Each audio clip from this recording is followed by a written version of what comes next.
Du coup, moi, c'est Cassie, j'ai 24 ans, je suis sur Tapage depuis mes 19 ans environ.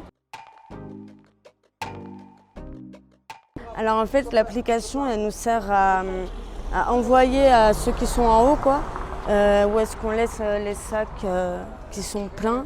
On peut aussi leur dire où est-ce qu'il y a des encombrants, par exemple, pour prendre des photos, leur envoyer. C'est géocalisé, comme ça, une autre équipe après vient pour ramasser les sacs ou nettoyer les encombrants, tout simplement. Ça m'a permis d'arrêter de faire la manche, de pouvoir mettre de côté pour m'acheter un camion et ne plus être dehors. Voilà.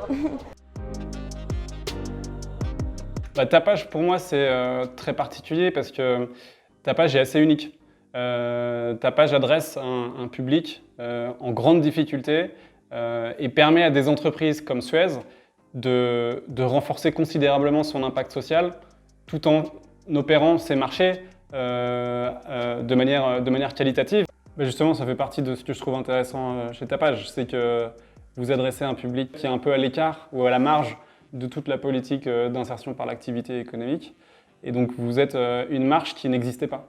Et donc, si les méthodes, les solutions, l'accompagnement de Tapage peut correspondre à certains publics ou s'appliquer, on parlait des prisonniers, la réinsertion des prisonniers, on parlait des jeunes en grande difficulté dans les quartiers. Si les solutions de Tapage, la logique de Tapage peut être efficace, je pense qu'on a besoin aussi de bouger un peu les lignes pour innover dans le secteur de l'insertion, c'est sûr.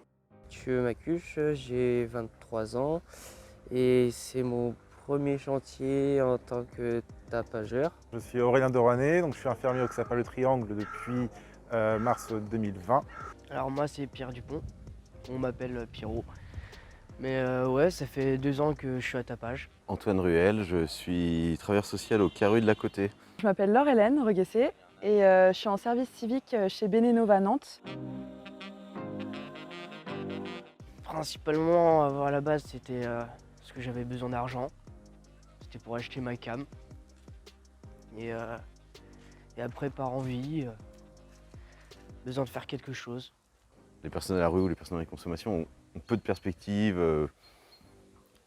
ont du mal à imaginer l'avenir autrement que sous le prisme des consommations, de la rue, de tout ce qui va avec la violence. Pour reprendre un rythme, parce que comparé à un CDI ou un CDD, c'est des petites missions d'une demi-journée ou de 3 jours, donc on va dire que voilà, c'est plus simple. Et ils ont cette capacité à réapprendre à se projeter beaucoup plus rapidement et c'est super chouette. Ça m'a quand même redonné de l'espoir pour m'en sortir et puis ouais. Enfin ouais. Ce qui m'a motivé, c'est les entretiens côte à côte qu'on peut avoir avec les jeunes. On n'est plus derrière un bureau. Il y a beaucoup de choses qui sont dites, des paroles qui sont libérées. Et ça te permet d'être égal à égal. Il y a une vraie logique là-dedans, sur les jeunes, sur d'éviter l'ancrage dans l'errance, l'ancrage dans les consommations et proposer des perspectives. J'ai réussi à tout arrêter et puis je continue quand même maintenant à faire Tapage parce que j'ai envie d'apprendre, j'ai envie de... Enfin, j'aime bien, il y a une bonne ambiance, il n'y a aucun jugement et puis ça se passe bien. Ça se passe très très bien et nous en service civique, en fait, on travaille au même titre qu'eux sur ces actions. Et au-delà du travail, en fait, c'est aussi pouvoir partager un moment avec eux et de créer du lien social avec eux, en fait.